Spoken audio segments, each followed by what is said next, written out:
Hey guys, I'm Tiffany Harelik, and I'm here to give you your astrology forecast for March 25th through the 31st of 2024.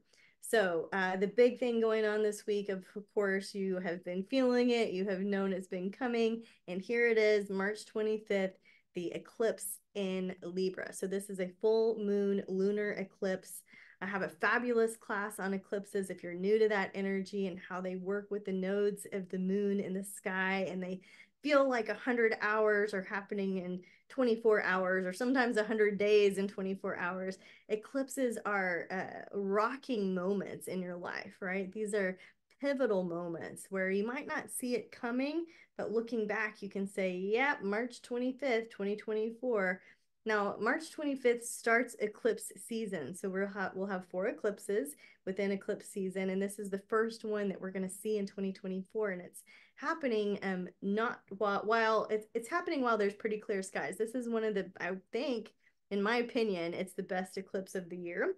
And it's in Libra, the sign of relationship.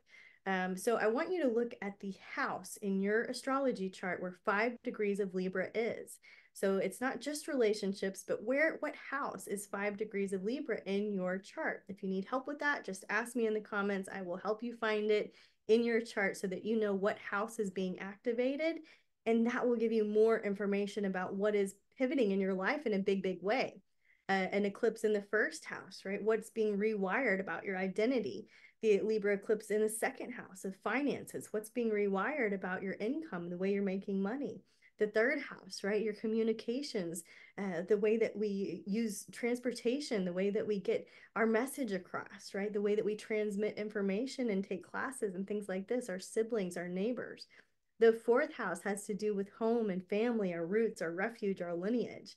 The fifth house has to do with romance and creativity, what's being rewired there, and children, right? And so all of these themes can be looked at positively or with big challenges, depending on what else is activated in your chart. It's a very personal thing to look at your birth chart and realize what's being activated. It's not as simple as just dropping the eclipse in a house and saying, okay, that's the overarching theme. There might be something louder going on in your chart that we need to pay attention to, but this will give you a flavor. This will give you a way to observe astrology in your life.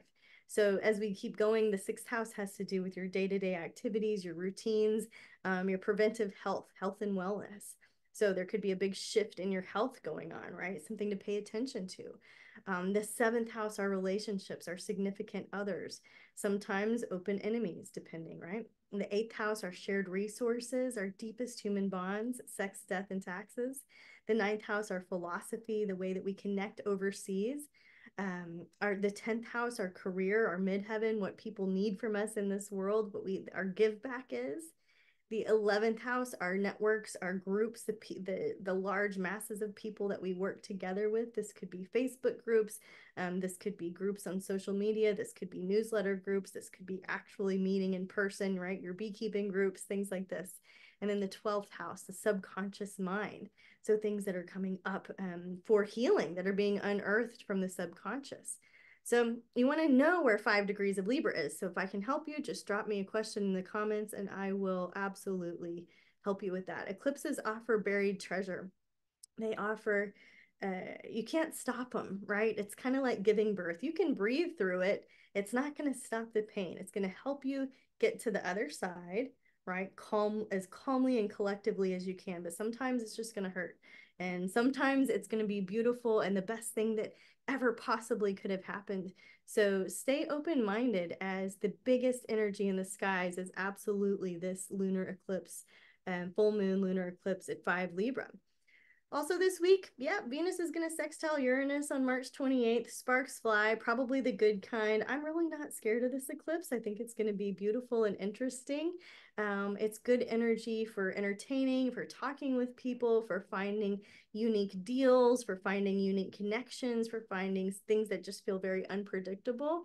And I have a lot more to say about it. So I would love to help you explore your eclipse. This, the energy for you personally. So if you need help finding that house, just leave me a note and I'll give you a hand. So this is a time, right? Let's see. This one is the third.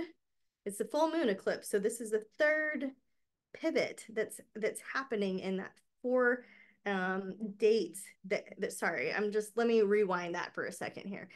With this lunar eclipse, right? This happens in the third rung. So the energy that's coming up here in March started back in September of 2022. So September 25th, 2022, there was a new moon at 2 Libra where maybe you were setting intentions around relationships, right? Or money or things having to do with fairness and justice and balance.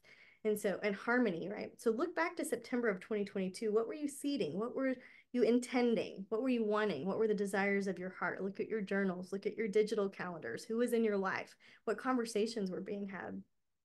And then realize that in June 26th of 2023, something pivoted there for you with these themes. And now with this full moon eclipse, like everything's revealed, you see more, right? Observe what's being illuminated for you with your house themes and the relationship themes. And then know that the story's not complete. The story will complete in December, on December 22nd of 2024, this year. So closure, completion, these things will heal. Some of these things take time. This is an interesting eclipse, and I'm kind of excited about it. I'm kind of interested to see what's going to happen. But open your heart, open your heart to love, guys. Let's pull a little card to see what extra mojo we might have available for this beautiful eclipse and just the last week of March in general, just tying up a month where we've had a 2 month and an 8 year, and see what kind of everlasting love, unconditional love, love that you give out that comes back full circle. What else do we need to know about that? I release all negative energy. Just like the moon, I will go through phases, right? And radiate confidence, right? So there's some extra messages in there for you. Take them. If not, leave them. I love you and have a beautiful eclipse. Namaste.